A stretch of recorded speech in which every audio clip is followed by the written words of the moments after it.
What's up guys? Welcome to AnimeKouhai. If you'd like to help me out, please hit the like button and subscribe to my channel. Carrion was not a moron, but he was also not the most insightful. This time, though, he was able to demonstrate great insight, as if his life was on the line. According to Frey's theory, souls are required for evolution. Oh, Gladium's servants are dying everywhere. Yes, all of the requirements were met. What was required to become a true demon lord was a hateful soul. Of course, this was not the situation for all of them, but bearing the wrath of those you have killed was one of the trials required for awakening. Gladium was left unprotected in a critical moment, such as in the middle of a battle. It was karma at work. Gladium's subordinates have to have felt deceived. Their hearts were filled with rage and turned on Gladium, the target of their wrath. Carrion didn't see it that clearly, but he saw it as the biggest risk and greatest chance at the same moment. It appears that heaven is on my side. Wait, please wait a moment. Haven't you always lived your life as you pleased? It is time for you to pay. Calm down and think about it. Only if you defeat me in perfect condition can you proclaim yourself the strongest. You wouldn't want to settle this half-heartedly, would you? Gladium was deeply concerned. He felt like he was about to be murdered, yet he was so drowsy. He had no idea what to do because the circumstance was so unexpected. He looked around for his trusted subordinates, but Baraga and Nazim were engaged in combat. Gozarin was rebuilding the Chimera Knights, but with Rimuru forces closing in, she didn't seem to have time to come and rescue Gladium. At least for the time being, no one could help Gladium. Gladium fell to his knees. Damn it, it can't be. Just as I was on the verge of gaining the greatest strength. He could feel the strength pouring through him. As if in proportion, a wave of sleepiness washed over him, making it impossible to resist. If only he could attain the awakening, he could defeat even Velgrund. Gladium believed this, but the reality was harsh. There was no reason Gladium should be able to bear the trauma that even Rimuru couldn't. His expression was a muddle of tears and sadness. Damn it! Gladium fell asleep after a final yell. Death was the only way out for those who were unable to overcome their tribulations. It's good because you can die while sleeping. Now it's time to say goodbye. Beast roar. Carrion was not the type of empathetic man who would show mercy in this situation. When he was a demon lord, he thought he was the strongest, but now he was a general commanding an army. It was natural for him to put triumph ahead of his own dignity because he had come as backup. Carrion overthrew the man whose ardent goals may have propelled him to a greater position. The three remaining generals were terrified by their legion commander's crushing defeat. They were companions who were fascinated by Gladium and had shared dreams. Their outpouring of rage and anguish had a significant impact on the battle situation. Baraga was the first person to act. He turned away from Gabble and rushed to Gladium's side. Sir Gladium. Carrion's beast roar annihilated everything from Gladium's neck down. His head was all that was left, and he had a regretful expression on his face. It was clear that he couldn't be saved in this condition. Oh, how? How can this be? Just as we were about to achieve our long-cherished aim. Gabble hurried over, chasing after the sorrowful Baraga. Then, without hesitation, he directed the lizardmen's treasure, the vortex spear, at Baraga. Gabble opened his mouth while staring at Baraga. Carrion, that was a fantastic victory. Your dignity impressed me. This was Gabble's actual feelings, not a compliment to Carrion for beating the enemies. Gladium's power, which could handle mythical-grade weaponry, was higher than Gabble's. Despite the fact that he was a demon lord seed, it was natural for him to appreciate Carrion for defeating him, even if it had been a result of chance and luck. However, for some reason, Carrion, the one who was lauded, began to become pale. Whoa, wait a minute, I thought there was no way, but this could be. He didn't seem to be able to respond to Gabble and seemed to be thinking about something. Is there a problem? Gabble inquired if he was feeling ill, and Carrion appeared to be in a daze. Then he revealed a stunning revelation to him. I'm sorry, I came all the way here to help you, but it looks like I'm done. Are you hurt in any way? No, that isn't it. I guess it's the awakening. The souls that Gladium was intended to get have apparently gone to me. It's resentment. I can't even laugh at Gladium at this point because I'm so helpless. What? Carrion couldn't help but make fun of himself. Gabble couldn't hide his distress as he realized what was going on. I'm going to go fall asleep in this place, I'm sorry. Please protect me if you can. Of course. Please be at ease.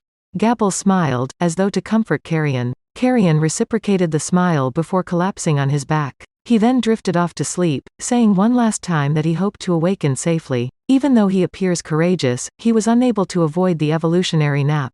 Baraga was irritated. He would have been in Gabble's shoes if the circumstances had been somewhat different. Gladium would have been the one in evolutionary dormancy instead of Carrion.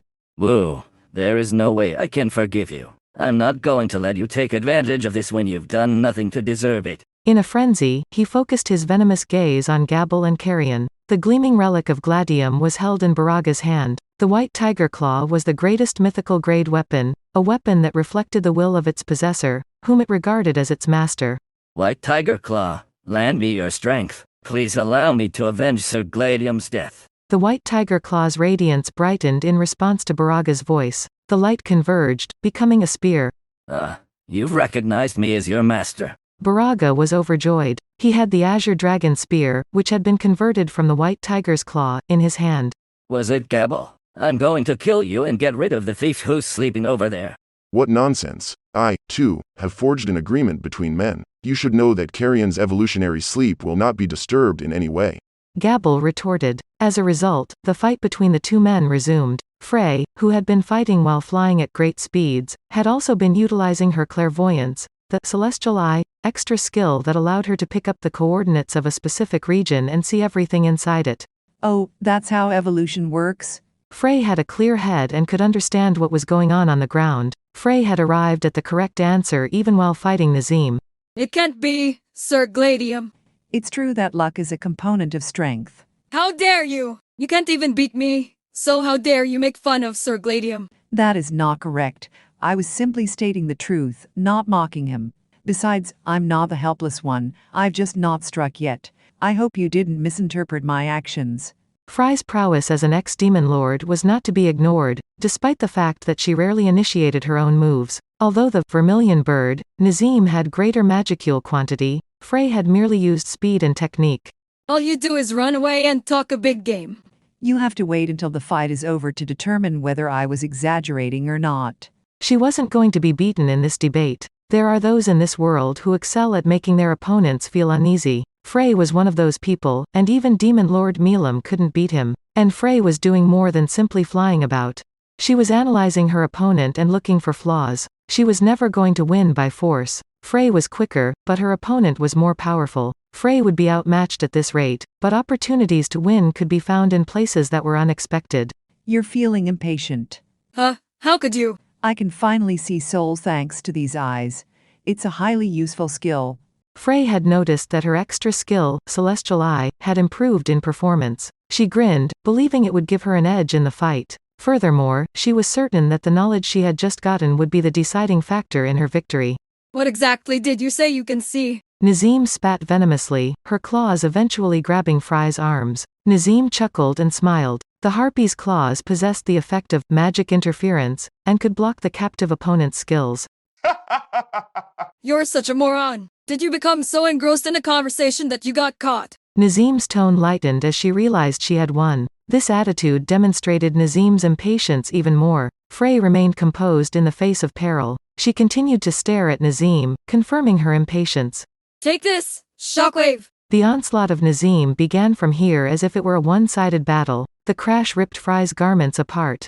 However, Frey's expression was not affected by grief, and she continued analyzing Nazim calmly. Nazim realized Frey was acting unusually, but assumed she was bluffing. Frey, her twin, was incredibly intelligent, as much as it pained her to admit it. In terms of raw combat force, Nazim was the superior fighter, but her opponent was difficult to deal with. Are you attempting to deceive me? No, running away from these claws? This woman must be plotting to turn the tables on me at the perfect time. Nazim tortured Frey much more, as though continuing the attack was the correct thing to do. Despite this, Frey was unconcerned.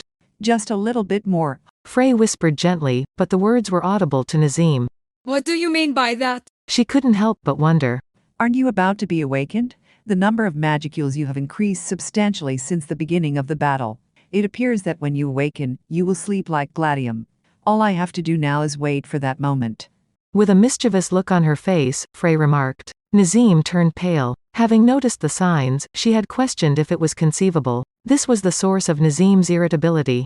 Nazim was practically dancing in Frey's palm the instant she noticed this. Then what? All I have to do now is kill you and flee to safety. The veracity of Frey's statements added to Nazim's dismay. She needed to get rid of Frey before the evolutionary sleep took hold. She'd made that decision and boosted the strength of her attack by using all of her strength. Nazim had no way of knowing that this was precisely what Frey was going for. Shockwave! It was unclear how many times she had done this, but Frey was burned by a severe electric charge. However, Frey was not burned or even scratched as a result of the impact. Isn't it bizarre? Why is this individual so composed? It was too late by the time she recognized what had happened. You appear to be curious. However, your reaction proves it. The former queen, my mother, wished for you to live in harmony and be free from racial conflict. Excuse me. You would have had to be killed if you had known the queen's secret. That's why she expelled you without informing you. Don't mess with me. A baby fledgling could not possibly survive being abandoned. That was an obvious attempt to kill me. Nazim yelled angrily. Frey, on the other hand, gently disputed her. But you made it. That fact proves that there was someone concealing and looking after you. Mother, too, was naive. Nazim has always been curious about this. She had often wondered how she had survived as a youngster before her ego had fully developed. She believed she had survived instinctively since she was a mutant. She began to question if it was conceivable after hearing Frey's statements. Nazim, who had accumulated so much animosity, could no longer change her mind. You're a liar. Yes, I understand. You're attempting to deceive me and planning a counterattack. It would have been charming if you had just pleaded for your life, but your pride as an ex-demon lord wouldn't have allowed you to do so, would it? She pretended Frey, who had no choice, was merely playing a joke on her. That made perfect sense. Nazim forced herself to think that way, increasing the power of her blasts, determined not to be duped. Die! Shockwave to the max! Frey was struck by the full power of the purple lightning. It was the moment Frey had been anticipating. It's pitiful. Despite being freed off the hook, you returned to die on your own. There can never be more than one queen. To take her place, I had to kill my mother. Of course, you would have had to kill me if you hadn't been abandoned. Then I would have murdered you. Nazim, a unique combat type, was certain of her fighting abilities.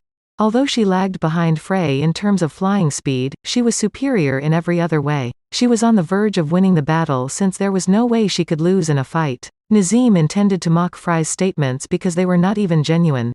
Episode 21, Jinwoo vs. Vulcan. The epic showdown. Jinwoo and his shadow army clash with Overlord Vulcan in an epic battle. Will he come out on top? Don't miss episode 21. Tune in now for action and surprises. That's it for this video, guys. Thank you for always watching my videos and supporting my channel.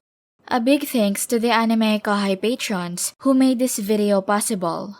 Jared Bressler, Chad Vota, Chris Guzman, Havox, Speed Saber, James Waters, Arijit Das, Curtis Loban, Judah Herrera, Just a Guy, Stone Larone, Chris Kaalim. Thank you so much for helping out. I'll see you guys in the next video.